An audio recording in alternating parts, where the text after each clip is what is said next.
Ladies and gentlemen, welcome back to Leches Radio. I'm yours truly, Radimus. Gentlemen, introduce yourselves. Hey, first up to bat, I got the Robert Mandavi right here. I'm trying to get my King disease on. My man. Gouts. Gouts. NaS, tell me what that's about. Yo, B-Stacks in the building, y'all. Good to be with y'all. You know what it is. Zo the God, Matic. You know, do what it do. And we have a special guest with us today. Introduce yourself, sir. My man, my mellow. What's good, y'all? It's Jameel, you know, Jam, 2 E's, don't forget the L. What's poppin'? Yeah, so we got Jameel on here, and we got a special episode today. We're going to be discussing I think it's safe to say one of everybody's here's all-time favorites, NaS specifically. You know, he just recently dropped the King's Disease album to pretty good acclaim, unless you're hating ass Rolling Stones magazines. And we're gonna get into that. And definitely. Renzo, let me slide that your way. My pleasure. So you know, as we mentioned in the title, this is 27 Summer of NaS, the Return to Escobar season. And pretty much we're going to look at King Disease as a whole, as well as an overview of NaS' career as like a little mini microcosm. But first up, fellas, since this is going to be our meat and potatoes here, what were our initial feeling and reactions when we first heard about the collaboration between NaS and Hit Boy for the actual King Disease, the rollout itself? I was not excited at first, to be honest, when I heard that it was NaS and Hit Boy, and my reasoning is this. NaS, I feel historically, when he was paired with the super producers, those guys, and these are the guys like the Timbalands, the Neptunes, the Swiss Beats, whatever. Those are guys that, you know, they charted with in the top 40 with other acts. But when it came to NaS, those type of sounds really didn't work well for him. So I feel like a lot of the content, the stuff that they wound up creating together wasn't at a certain NaS standard. Like to me, NaS really sounds good over a certain type of production, like the Large Professors, the DJ Premiers, or even more like a Salam Remy as he went through his career. So yeah, when I first heard that, and to kind of bring it to a more recent example, Lost Tapes 2, Royalty was produced by Hit Boy. It's my least favorite song on there. So I'll be honest, my first reaction, I was skeptical. No doubt. Yeah. And for me, you know, for the listeners, like we was dialoguing because we real life NaS fans. You know, I had like no hope for this album. I ain't gonna lie to you. I had like zero. I didn't think it was gonna even come out because after the Nasir album and the Lost Tapes. To be honest, man, I just felt like NaS was just in this like luxury, you know, relaxed phase of his life, as he should be, you know. And I just felt like, oh man, he's just testing the waters, like, you know, just an Instagram social media primer out there, like, you know, I'm in the studio, you know what I mean, to get people hyped and excited, maybe for something else on Mass Appeal, or you know, another venture. So I didn't even think this was going to even come out. So like, I mean. And the fellas can contest. Like, they were like, yeah, Brand, this album's coming out on Friday. I was like, no, it's not. I'm like, this is not coming out on Friday, yo. I didn't see that in the Source magazine. It didn't say it. I didn't believe it was even gonna come out, man. Yeah, so I remember that. Yeah, I remember that. So even beyond Ray, like Ray was skeptical. I was like, no hope. This ain't coming out.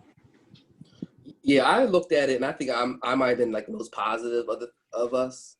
I already know what Jameel's gonna kind of point out, you know, afterwards. But I almost looked at it like this, because we had Nasir roll out, you know, I mean, which we all can attest that was very incomplete, you know, especially for a standard such as NaS. And then Lost Tapes literally felt like Lost Tapes 1, where it was like, yo, could have been on any of his albums. He was almost like, what the hell was he thinking? Type deal. But when I initially heard Hit Boy, I initially didn't feel like the matchup, but I also looked at it like this. He had enough people coming, you know, in his ear saying like, yo, Nasir was, you know, was flat especially compared to Push's, you know, 7-track with Kanye. And then Lost Tapes, you know, people like, So I felt like he had something to prove. And I think he wanted to go outside the box, so to speak. That's going to be kind of my hot take later on, you know, as far as why he chose Hit Boy versus how we would say, you know, he should be with a Havoc or a Primo, you know, or a Large Professor. I think and I'll do my hot take now. I think it was more or less he went with Hit Boy because I think that's the sound we wanted him to have. But also, I think when we look on the MC perspective, we kind of touch base on it on the dynamic duels. Like a lot of times when we heard like Pete Rock, CL Smooth, first thing you think about Pete Rock, Gangstar, Premier, not so much Guru. I think Nas didn't want to become an MC and say like, I don't want to be like Snoop and Dre, where if Dre leaves, that's it. And it was almost like, I'm going to pick producers, even their top sell producers, and pick beats that nobody would want to use. Doesn't prove how good I am as a lyricist, which was hit or miss for him in his later years. Because we think about Illmatic, self-production. It was written. Pretty much that was all Trackmaster self-production. After that, that's when we start hearing some of the inconsistencies as far as the production. I think with Hit Boy come into his realm, that's why I think he was trying to say, hey, I can really pick beats and I'm going to kind of prove it to you this time around. Yeah. Yeah. Like Lorenzo said earlier, we kind of talked about this the other day. And I'm kind of really, I had a mixed emotions of like everybody combined. You know what I mean? You had that, is it really going to come out? Is it really coming like B was thinking and feeling? I had excitement because Nas is my dude, like Lorenzo was saying. And then I was also kind of like you, Ray, I was like, I don't know if the matchup with Hit Boy, if it's going to work out or not. You know what I mean? Yeah. And I told Lorenzo, we were talking about it, I kind of just was just like more like, I kind of felt like a parent, you know what I mean? In the situation, like, you know what I mean? You look at somebody, like, I know how talented you are. I know what you bring to the table. Don't lay a brick, bro. Don't lay a brick. Right. And that was the whole feeling. And it was like, and that's when we brought up, like Lorenzo said earlier, like Lost Tapes 2. We were like, you had high expectations for it, and it was a legit, it was an L. Like, it was a legit letdown, But that was my initial thoughts on it. Definitely. And even on top of that, even after I kind of got hyped for that boy situation, then looking at the features, I'm like, okay, ASAP Ferg, I'm like, Lil Durk. The features did not make you excited. Like, yeah. So, as more I looked at it, I'm like, like, I don't know where this is going. You know what I mean? And, Bobby, I'm like, who is these dudes matching up with Nas? Because I'm looking like, on paper, none of these dudes, to me, can complement what Nas is bringing to the table, at that point. So, I will say this, though. I was going to say something. The only one that was kind of like, I really wanted to hear it was, and it's just me personally speaking, it's the Anderson .Paak. Oh, man. Because I actually like him. I like him. You know what I mean? Anderson .Paak like when you hear the drums, he's playing them drums. Yeah. That's what I wanted to hear. And I like that. We all mess with him. Yeah, that was like probably the only one outside of the Firm reunion was the one that we were really kind of excited for was, him and Anderson .Paak, collab. Anderson does not miss. He's just one of the most talented people. He can make anybody, like he just makes everybody sound good right now, man. Definitely. So we kind of now got the juices flowing as far as what we were kind of thinking. Now we were able to, package this album, digest, and let it marinate for, the past month. So, with that said, how do we really feel about King's Disease as an overall project now that we had time to dissect it? This was the album he absolutely needed to make in 2020. And I say that because, first, like I said, I was skeptical until I heard Ultra Black. And when I heard it, I'm like, okay, Hit Boy is finding the zone of Nas for 2020. It wasn't like he was making a beat that would have went to Kanye or Jay-Z and just, here, Nas, try to rock this beat. No, he made a beat that works perfectly for Nas. And every time I hear that song, especially sonically, it's getting better with each listen. So now that I've heard King's Disease, him and Hit Boy are an excellent pairing. This album, just real high level, is the perfect combination of an album that the younger generation can enjoy because you listen to the sounds. There's even an auto-tune chorus on this album, and it doesn't sound forced. The joint with Don Toliver, Replace Me. It sounds like this is an album where I think both generations can enjoy it. I think it's about as blended as you could be while appealing to both as much as you can. You're not going to please everybody, but Nas was 0 for 2 going into this album, and I think he smacked this one out the park. It's a perfect pairing. It's 13 tracks. It's almost the same duration as Illmatic, ironically. And because of that stripped down album, kind of like how Common's B was real short, you get a lot of focused album. There's no filler. There is no filler. They hit this one out the park. And he's independent now. This is not a Def Jam release. This is a Mass Appeal release. This is all under Nas's umbrella. Yeah. Definitely that. And so, real quick. So what you say? Because I remember on a previous Hang Up the Mic, which is going to be recently deleted. Sorry, Ty. Like, we love you, Jay. We mean that. Yeah, we were joking.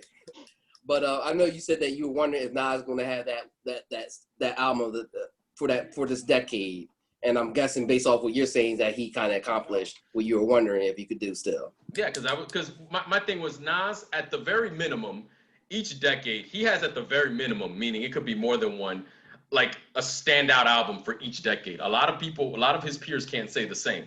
So, like I said, he was kind of on the chopping block because Nasir was just incomplete. Nasir was literally was a trailer to an incomplete movie.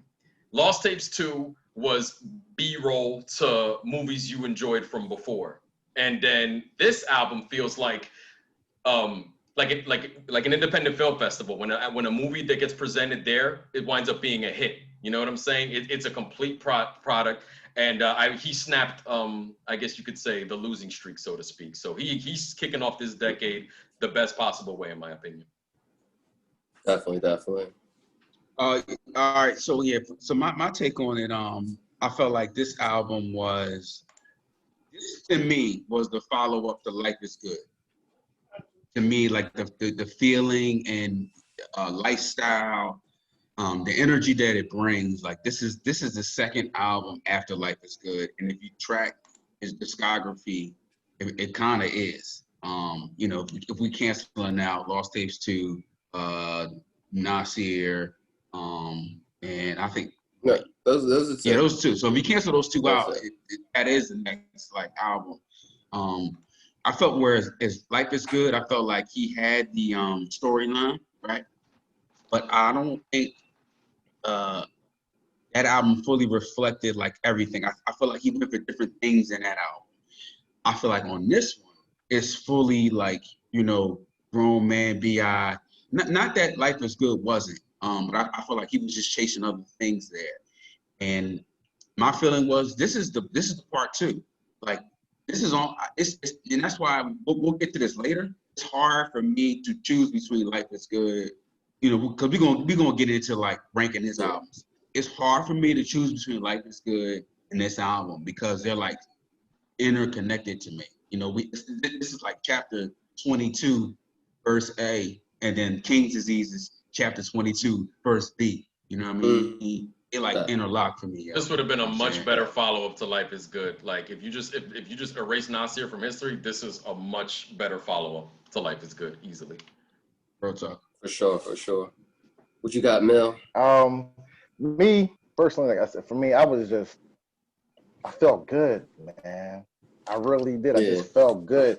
Like for me, and we've had these discussions before. When you talk to people in our age and people who, and what I put in my terms and my words, like we seen real hip hop. You know what I mean? Mm-hmm. We 80s babies, 90s raises, the 90s raises. You know what I mean? Yeah. So we were in the height of it, in my opinion, the height of it. You know what I mean? Where you had to have your lyrical content, you had to have your bars, you had to stand out, be in your own lane. You couldn't copycat as much as they do it now, in my opinion. So when I hear the album, to me, two words come to mind. It's just simple: hip hop. That's what it was, man. Mm-hmm. That's how I felt. Like there was no gimmicks. There was no, hibbity hop. Nobody was sound. There was no song sounds the same. You know what I mean? No song sounds the same. No beat sounds the same. The content was different. The content was relatable to me. Like B said before, it was grown man stuff. So some of the tracks he has, he's taking it back in the day, 80s and early 90s New York. What was it, Blue 85? Car 85 and Blue Benz. Favorite track. Blue Benz, yeah. Favorite track. Yeah. Favorite track. Yeah, but then when he gets into the Ultra Black, you know what I'm saying? To me, it's not like he was bringing it to like today's current state, you know what I mean? But it's also something he's always been on. You know what I mean? Yeah. But it was current. So he was able to bridge gaps to me, to the young ones now until like our generation then, and keep me entertained and involved. Like I didn't feel bored at any point. So I was thoroughly impressed, and to me, it just felt like hip hop. Oh, definitely. And I think it was on the Breakfast Club when I was on there recently when Charlamagne the God had mentioned, that this was to him contemporary adult hip hop. That music, that he can, that Brandon doing sipping on his wine. You know what I mean? I got some of the Uncle Nearest true ultra black whiskey. You know what I mean? And I do want. And that's chill to it, And it's like, cause we remember we were at the cookout. We had a cookout last week at my aunt's, which I'm at right now. And Jameel was like, "Yo, man, this is not music you go to the club with. This is just music, that's a vibe with and chill." And listen, it was perfect cookout. I was grilling, I was whipping up that work, to some Nas. I felt like that uncle. What I mean? I felt like that uncle that's whipping that work. I mean, I had the seasoned salt, the garlic. I was, sprinkling up what the ancestors told me to do. The Renzo Cooking Podcast coming next. That's the next one. Oh yeah. You know what I mean? So I felt like it was grown man rap, up and down. And I kind of felt that way when Life is Good came out, because I think he kind of ushered the way to say, hey, I can't be rhyming about the Timberlands every single time. I can't give you Memory Lane 2, but what I can give you this, maturity, how somebody my age should rap. You know what I mean? I can't be living that past no more. You know what I'm saying? And we saw that. And it's funny because when Charlamagne said that, that's the first thing I felt about when Life is Good came out. And to me, this is like an evolution of that. Where Jay tried to do the same thing, and to me kind of fell flat with the 444, concept. You know what I mean? So if you allow me to segue for us. Oh, go ahead. Less than a minute. Here's my problem with like our generation, because we all come up from like hip hop heads, you know what I mean, and people that love Illmatic, and they want that grimy, they want that sneaker. I call it sneaker bop, because it's like it's just it's like another form of hip hop. It's like it's sneaker bop, and it's like, yo, like my man is growing. Like, allow him to grow, and I feel like he lost a lot of his audience, even with projects like Life is Good, and even with King's Disease. You know what I'm saying? Yeah. And at that point, if you can't give a that, we can't align. You know what I mean? And I don't. Oh yeah. I mean, we got people in the circle that will say the same thing, like, well, if it's not another Illmatic, I don't want to listen to. Or this is like we give room for Jay to do this thing. You know what I mean? And to me, Jay has dropped a couple of duds, probably more than a couple of duds, since he came back after the Black Album. But Nas essentially been doing the same thing but better, and it's like, oh, wait a minute, this is not Illmatic, this not it was written. You know what I mean? We ain't banging with that, And I always found that so crazy, because to me he never really. I mean, he had some, as we mentioned, some subpar project, but to say that he ever really fallen off, not really, never. I still think he's still that gold standard. I mean, when we listen to songs like, with him and Anderson .Paak, and to me, and speaking of Anderson .Paak, and y'all know it, when Anderson .Paak said, "I invite you to the barbecue," man, that hit me hard, man. It hit me hard. He's like, my auntie and my mama. Yeah, I remember that. Yeah, I was dating somebody, and they know she was a demon. She had a body of an angel, but she was a demon. Nah, man. And I heard that, man, like, yo, that to me that was wrong, man. Like, I invite you to the barbecue, and you were still being, disrespectful. She showed up and all the food burnt.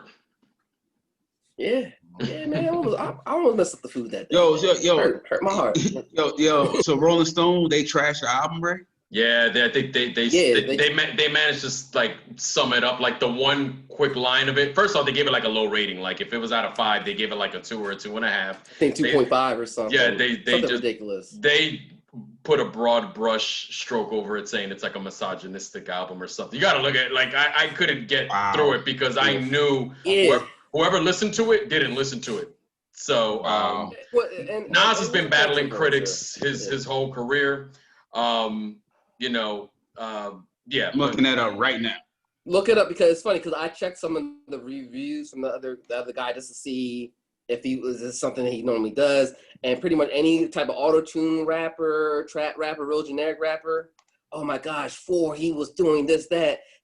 I'm like, and this is how I think people don't speak for us or speak for the culture. Like when we listen to Nas out, and this goes back to adult contemporary hip hop, he's speaking about black love. He's speaking about building up relationships. He's saying, hey, stop buying these sneakers. Let's get in real estate. And you're gonna say this was a misogynist? There's nothing misogynist about the album. Bro, he's talking about cleansing your skin.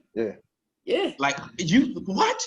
He gave us the cure to King's disease. The song is literally called The Cure. Yeah. He also has a song that says what King's disease is, and he said it's too much uric acid. You need to drink alkaline water. Exactly. So raspberries or whatever. I don't care who it is. I don't care if it's Roastified 9 or Murs. If this brother's talking about clearing his skin up, how you gonna hate on that? And not for nothing, it's clearly working because Nas kind of stopped aging around the age of 30 apparently, and he's about to be like 50. Like he got that Pharrell vampire blood. You know what I mean? Yeah. So I would listen to skin tips from Nas at this point at my age. So he said black soap caress the skin. You know what I mean? I got the black soap in the fridge. You know what I mean? Of course, man. We've been on the black soap. I mean, Shea Butter Don right here. You know. I just want to say something real quick. Like when we were at the barbecue, I was talking to Lorenzo when the comment I made about like it's not a lot of tracks you're gonna hear in the club, banging all that good and all that stuff. I'm kind of relating it to like the generation now. The young ones are going to the clubs now, because when I speak to them, it's like they'll sit here and say this artist or this artist or this artist, oh, they're fire, they hot, this is this and the third. And I'll always say, well, let me hear a verse from them. Let me hear a verse from one of their songs. And they can't do it. And then they just revert back and say, oh, no, I like the beat. The beat's fire. The beat's fire. And like right now, for me, like the last few years, it's been way more about the beat. You know what I mean? Than the actual content and the lyrics. So when I'm putting this on, and and I guess in today's age, it's a commercial record, but it's not just about the beat. You have to sit down. You have to hear the lyrical content. You have to hear what he's saying in order to enjoy it. And that's what I loved about it. Like the beat didn't take over any song. Absolutely. Absolutely. Yeah, a lot of weak artists, like they'll use production to mask flaws because the production stands out, and you can actually mix music and mix records where the vocals are a certain way and the music is the beats is what stands at the front, and even the chorus, like the repetitious parts are what you'll remember, but you couldn't spit 2 bars of that song. And if you did, you'd realize, wow, this really isn't that good. But a lot of it is, like, a lot of that music is like, and I won't spend too much time on this, it's just like jingles. It's like the same way you hear a catchy commercial. That's what it is. You just hit a certain repetition. But yeah. Right. Yeah, what I mean, the flavor of the month, type deal. But overall, like we look at to me, it was a very mature sound, but still an updated sound for the younger generation to get down to. When we look at Blue Benz, we listen to like Car 85. And everything else. That's the whole vibe. It was just a feel-good vibe all throughout. And, I can't really, production-wise, pinpoint, hey, this was a weaker point, or even some a little dark, you know what I mean? The auto-tune, but it still worked. They made it work, you know what I mean? They came to Nas. Hit Boy came to Nas. Nas didn't go to Hit Boy. Yeah. Say, let me modify for you. Hit Boy modify, custom tailor, a full course meal for Nas to let marinate, you know what I mean? Since this album has been out, no lie, it's been a month, I've had a favorite song that I'll abuse the hell out of a song, like that I've had on repeat a different week. One week it was one song. I think there's another section where we're going to speak specifically about songs, so I won't say them, but I've had a different favorite. I've had a different favorite each week, like, when it comes to this. But you know what? And I'll say this because no one else is probably going to say this. When I first played the album, I was skeptical when I heard the intro track because it's a joint that doesn't really have drums. So it was coming in a little like light. So when I first heard that, I was like, I'm thinking like, remember when Stillmatic came out and you hear the Stillmatic intro and it sounds big and grand and all that? I was expecting that for this album. So when I first was listening to the King's Disease intro, even hip hop is dead. But when I listened to it on this one, I was like, whoa. But then Blue Benz comes on afterwards and I'm like, never mind. And then life was good. Definitely. So we already know, Oh, go ahead. Because you said my song this week been Car 85. Other week been All Bad. So like you said, it's been rotating. I'm going to follow you up. Blue Benz was my initial one, when it first. I'm going to follow you up. standout tracks, R85. Like I remember my little cousin, she's supposed to be going to Cuba for med school. Shout out to her. And we all went out. Yes, sir. Yes, sir. We all went out. Yeah. Little Miss Leche. That we used to call that back in the day. She drank milk. Little Miss Leche. So now we have an unofficial fourth Leche. There we go. That's not a dessert, but anyway. So that was it. See, full circle right Full circle. That was the joint, man. So that car 85, bro. It I don't know, man. So we took a group photo. It was me, my mom, her, and three of her girlfriends, and we took a selfie, and I'm like, man, what music can match this moment? You know what I'm saying? And it was car 85. You know what I mean? Even though the song is about something a little different, but it had that you got Charlie Wilson on there, Gap Band. You know what I'm saying? And it just had that that kind of just nature vibe. You got Charlie Wilson, and which was we took a I'm in a weird echo. But that track really was the one I was playing back to back for at least 2 weeks.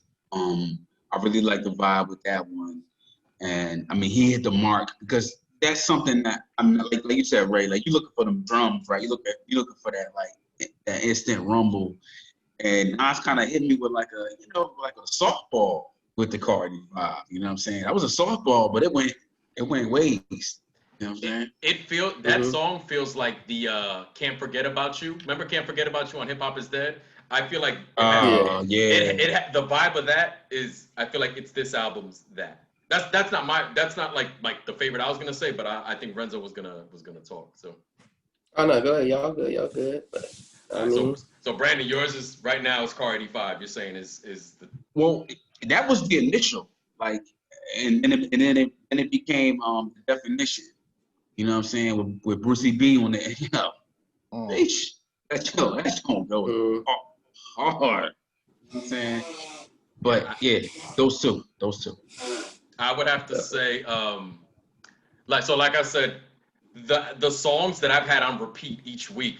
Well, so you guys know, and in the voice messages, I was stuck on All Bad when the album came out. I couldn't stop All Bad at all. I could not. Then the following week, it became the weekend that I was actually at the barbecue with you guys. 27 Summers played the whole time for me. That's all I kept playing. And where I'm at right now, and this whole weekend, I couldn't stop playing Till the Wars Won with Lil Durk. And I don't listen to the Lil Durks of today or whatever. I'll peek my head in on that kind of music because Lil Durk is spit though. Lil Durk is spit. That's my favorite song right now. Like even what he says on there, I love that. And it's a big ode to, and not for nothing, that's a song people may not realize, ladies, especially black women, he is big enough black women on that song. And I think right now that's just the best record. And it comes from a very heartfelt place. And I would say to draw another parallel, this song, it's not the same content, but it feels like what One Mic felt like to me on Stillmatic is what this feels like to me on King's Disease. It hits a certain part of me where it's a certain depth and the feeling is there. So as of right now, besides the other songs I said, So the Wars Won, I cannot stop playing that song.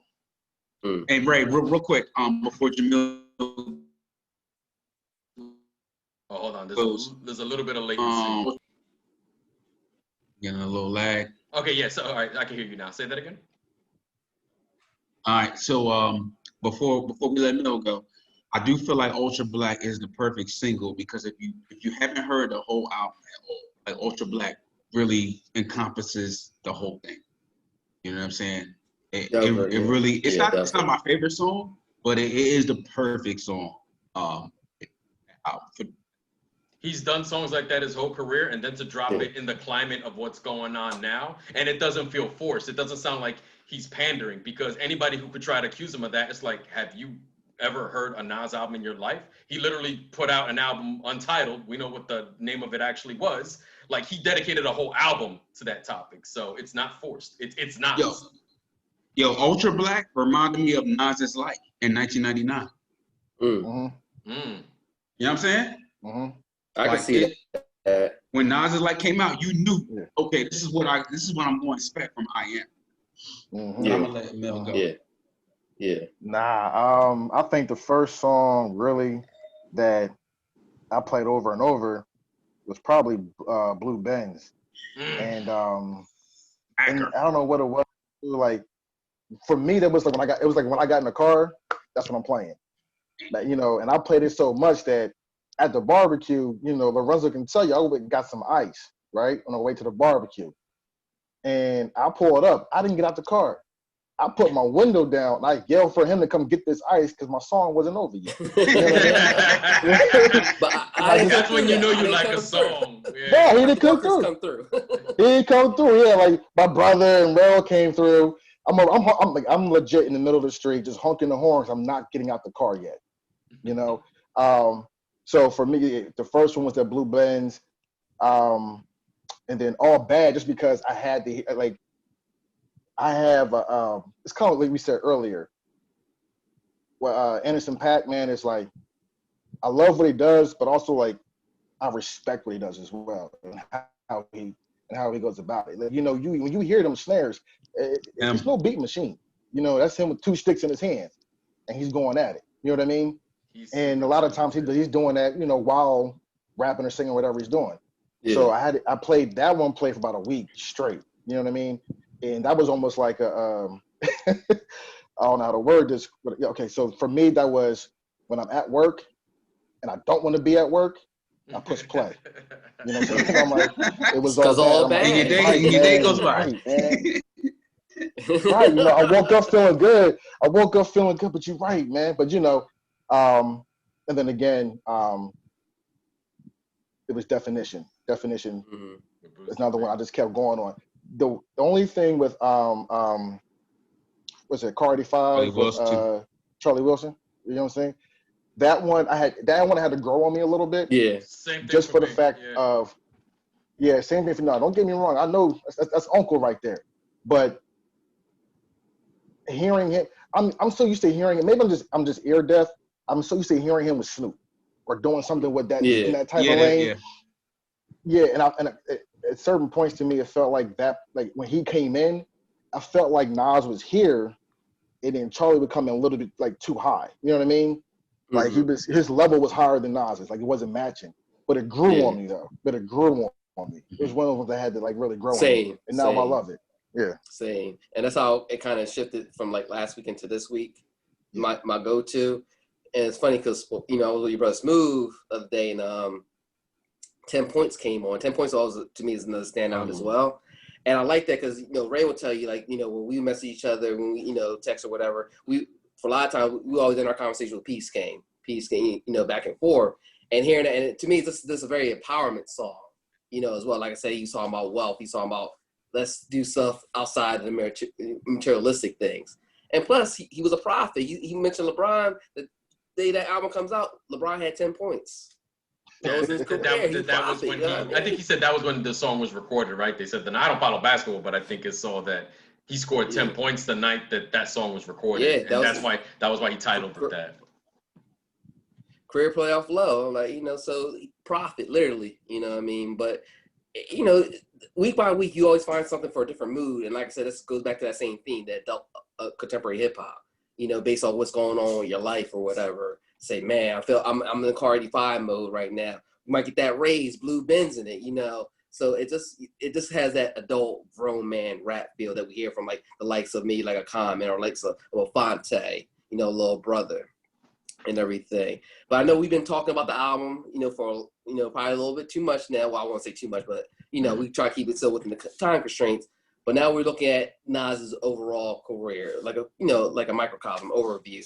Now we know when Takeover came out, you know, in the height of, you know, him and you know, Jay's beef, Jay tried to, you know, talk about the inconsistency of Nas, and, you know, one of the lines he was saying was, as far as like, you know, his inconsistency was like one was Nah, the other was Illmatic, trying to say that, you know, you really only have Illmatic, everything else has fallen flat.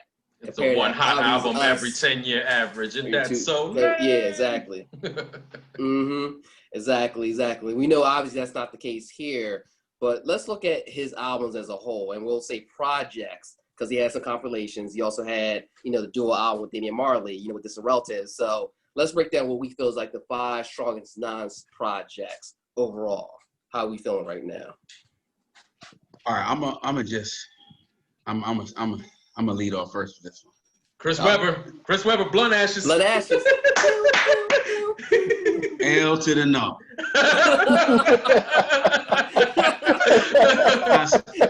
I don't know what Nas was thinking, man. I'm sorry, Nas. You don't ever use a power forward as a producer. Nas had too much uric acid in his system at that time. That's all right. Gout. So I will put King's Disease in the top 5, man. I'm gonna commit. I'm gonna commit. Oh. I've been battling with this, all week, and of course, I mean, Illmatic is. I'm not gonna rank them, but I'm gonna do my 5. So in no particular order. Illmatic is no order. Illmatic is in there. It Was Written is in there. Stillmatic is in there. Although kind of low for me. Y'all might, a lot of people probably disagree, but that's in there for me. Godson. So now I'm at 4 albums. So the bubble for me is Lost Tapes, Life is Good, Hip Hop is Dead, and King's Disease. Those are all like fighting for a good place for me. And we had this conversation earlier where I feel like Lost Tapes is a very well, grouped together, like collective of songs. So, that's not a Nas solo album, but it is a Nas project. So we can kind of like debate that. But I will put King's Disease in my number 5 spot, and I feel comfortable bumping out Hip Hop is Dead, Life is Good, and what was my Illmatic and it was still Matic. Yeah. So I can bump out those 2. You know what I mean? So I'm feel comfortable putting King's Disease in that 5. All right, I'll jump in. Mine is almost similar to Brandon's. It's pretty much like in no particular order. Illmatic, It Was Written, Stillmatic, Godson, and Life is Good. I do not place King's Disease in the top 5, but there's a perspective here. By not including it in the 5 doesn't mean that it's bad. It's just that whichever we consider a solid or the top 5 from Nas, it's like for me, King's Disease sits right outside of it, which is a testament to how good of an album I think it is. It's also only been out a month. I don't know what I'll say about that album a year from now, 5 years from now, whatnot. But I'm right now. I've been enjoying it more than pretty much every Nas album I didn't name, like Nas album, Nas project. It's just really tightly woven together. It has an exciting, almost revitalized energy to it that some of the other projects that I do enjoy, but not as much as this, like I said, it would probably be number 6. However, I would number my 5, because those are my top 5 favorite Nas albums. It's probably at number 6, but it's like, if you were to do a top tier, middle tier, and lower tier, King's Disease is really making a case for being in that top tier. Like Hip Hop is Dead and Untitled, I got it in the middle tier. Streets Disciple, Nostradamus, I got it at the bottom. King's Disease is up top. Ray, I asked you this. So, like a lot of times we're comparing Nas versus himself. Right. Basically. You know what I'm saying? So would you say like, at his age, given he's 47, 46. He's like pushing 50. He's pushing 50. Yeah, his birthday was this week, by the way, Doug. Yeah, his birthday was this week. But hey, man, that's why we sipping, baby. Yeah. But would you say, man? This is why I push it ahead of those. Hip Hop is Dead, Life is Good.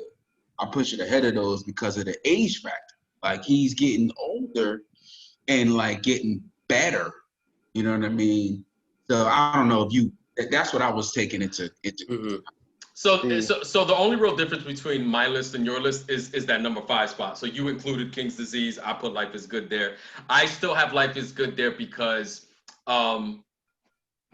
as much as I like this sound for modern day Nas, and I love that he's making a great case for younger isn't always better. Like he's just somebody that's clearly showing that like he can keep sharpening his sword. But when I listen to Life is Good, that's an album that is 20 tracks with even the deluxe edition, and I think there's only maybe one joint on there that I would maybe remove. Like listening to the standard edition and even the deluxe edition, I love songs like the joint he did with I like Accidental Murderers. I wish that AZ had been on there. You know, that would have been perfect for AZ. The joint with Large Professor, Locomotive. Like, so I hear a lot of songs on there that I guess for my ears is a sound that complements Nas just probably a little bit more than King's Disease. It's really a hair splitting thing. I can't say, well, Life is Good has all of this, and you know what I mean? Yeah, and that's what it is. And ironically, on Life is Good, he says for my Trapped in the 90s things, but that's probably the only thing. You know what I mean? Oh, and big shout out to No ID. No ID was all over that album. That's what it is. He's just close. It's just a group of people he was with. Yeah. I got you. What you got, Mel? All right.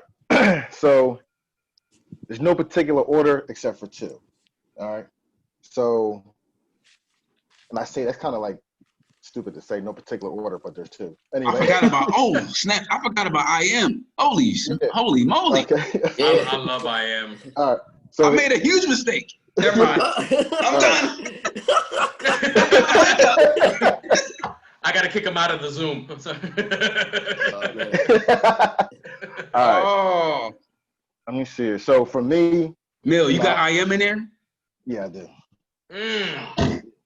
So I had Illmatic because, like, that opened the door for me, like on a major level for me, becoming a Nas fan. So I got Illmatic, I got I Am, I got Illmatic, I Am, It Was Written, Lost Tapes. Yeah. And then, now I put Illmatic first, right? Everything else, no order. The last one, the fifth one, I put King's Disease.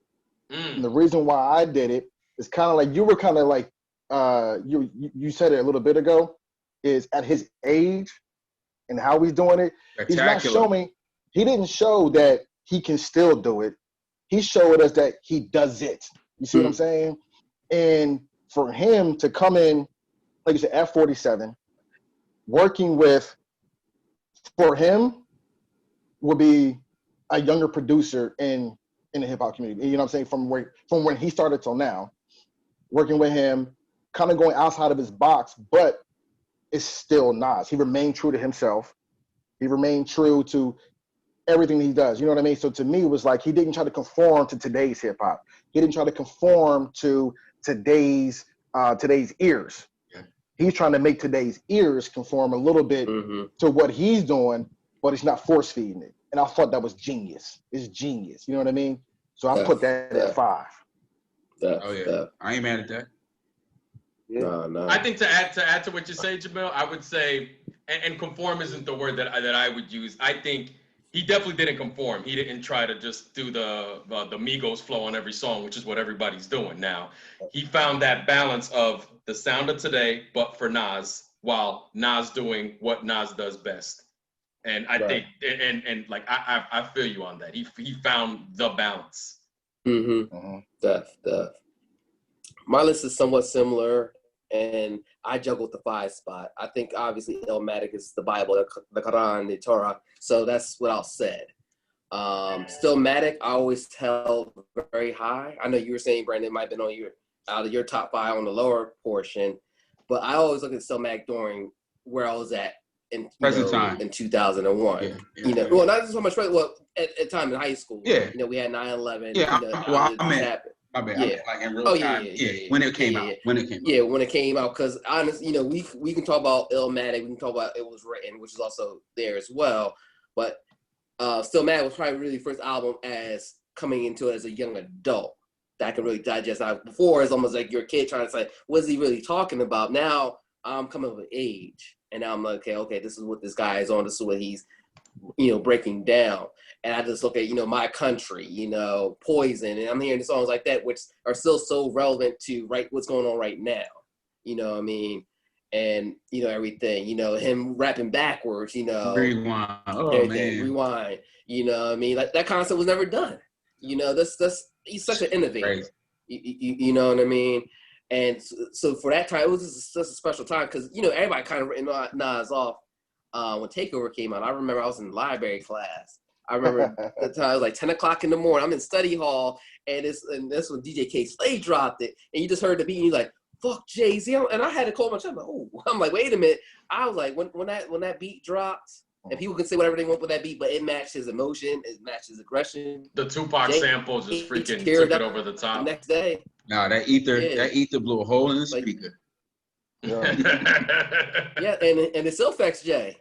Jay wants to drop a Pharrell single on the day of King's Disease. He wants to drop the Beyonce thing on Lost. Yeah, he keeps dropping on his day. Always. Yeah. Wanted to be in every last one of my classics. You said that ether, that shit that make your soul burn slow. You ain't lying.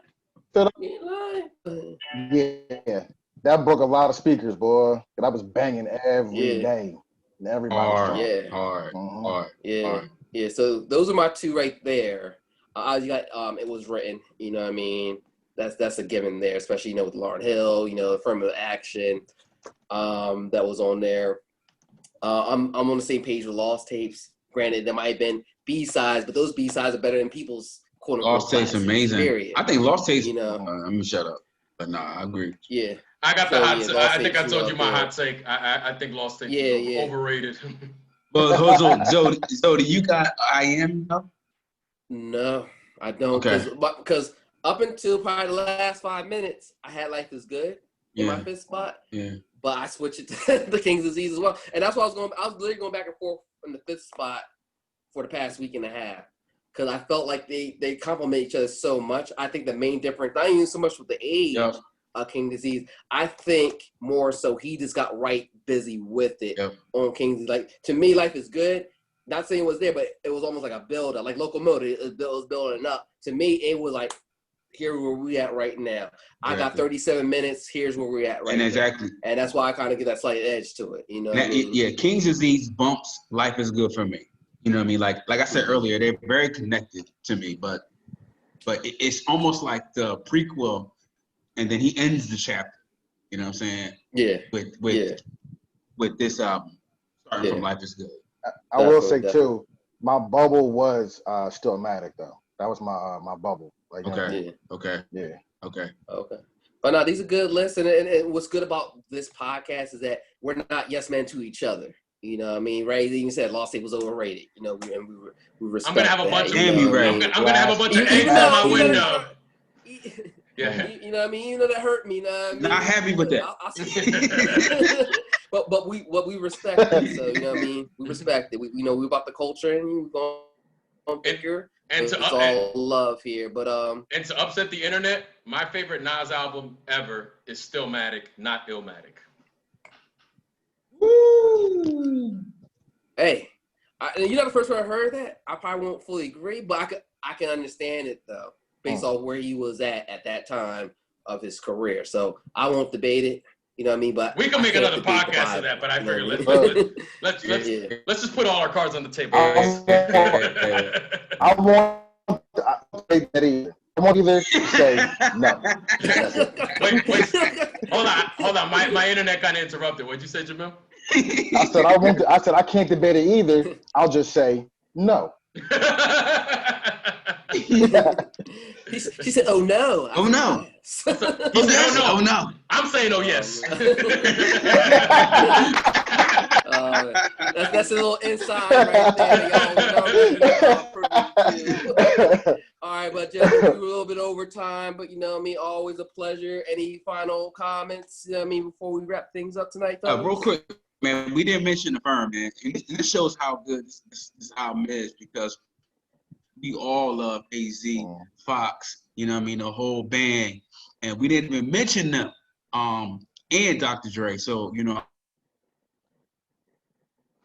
I'll just say it was my shit. I tried to be AZ. I was in the Crestmont. I took a picture of AZ at the source, and I went to Spunk. I said Spunk. He looked like this. Oh, yeah. I gave him a picture of AZ. He had the Mets jacket on with the waves. I said, yo, give me this haircut. That's all I'm gonna say. I would say, and you know what, with full circle, I would say AZ had the best verse, and I think Foxy Brown sounded too strained on there. She sounds a little out of place.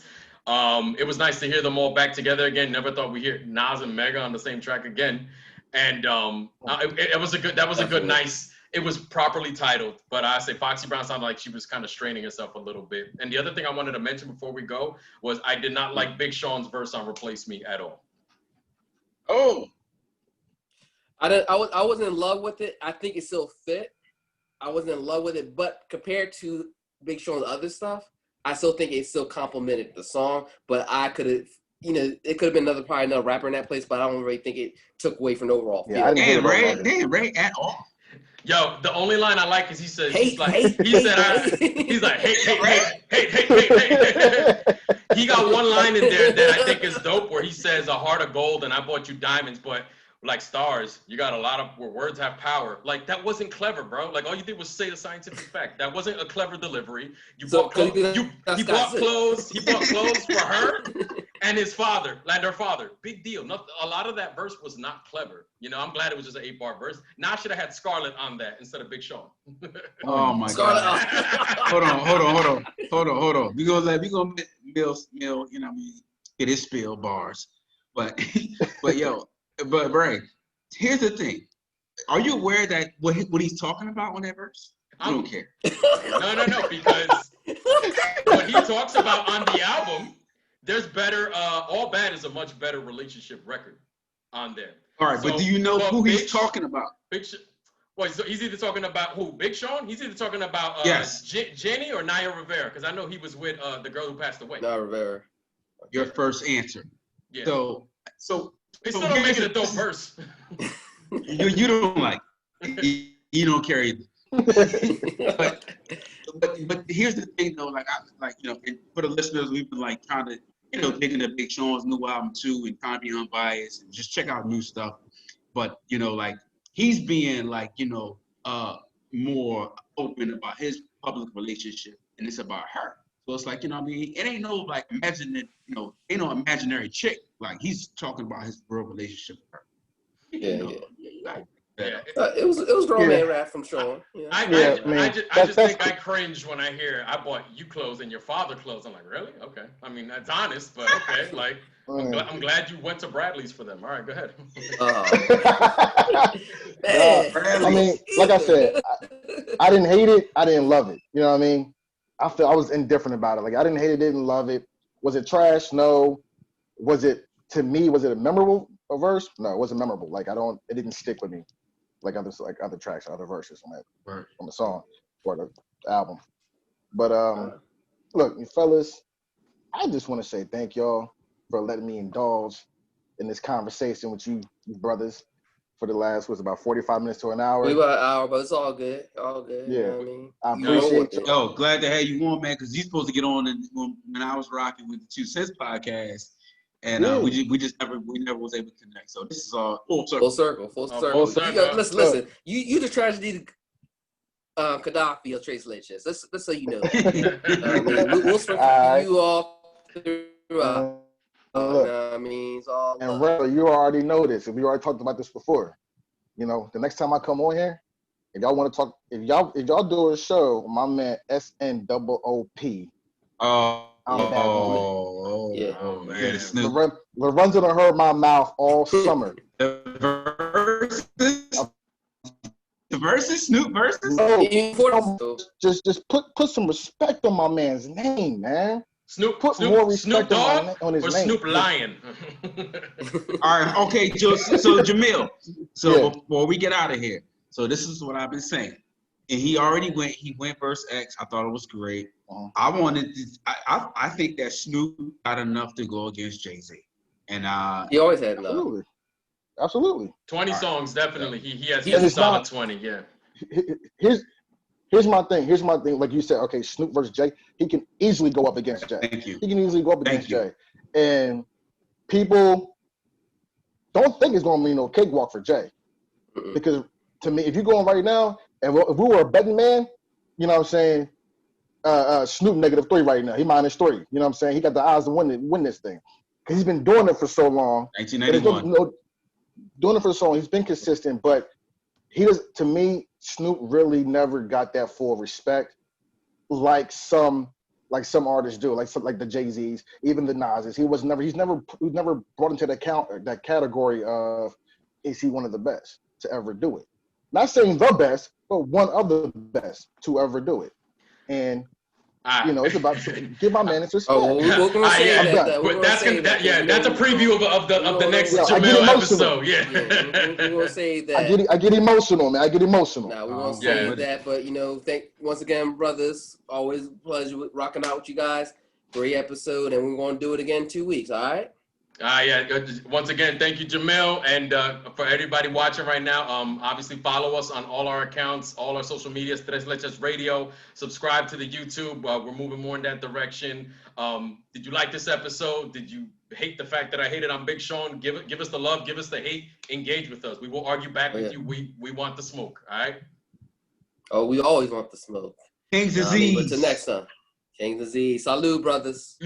Peace. That's such ass. Arizona 99 cents. Yes. Penny White. For the win. Yes. All right, let's keep it ultra black. Peace. Peace, y'all. Peace.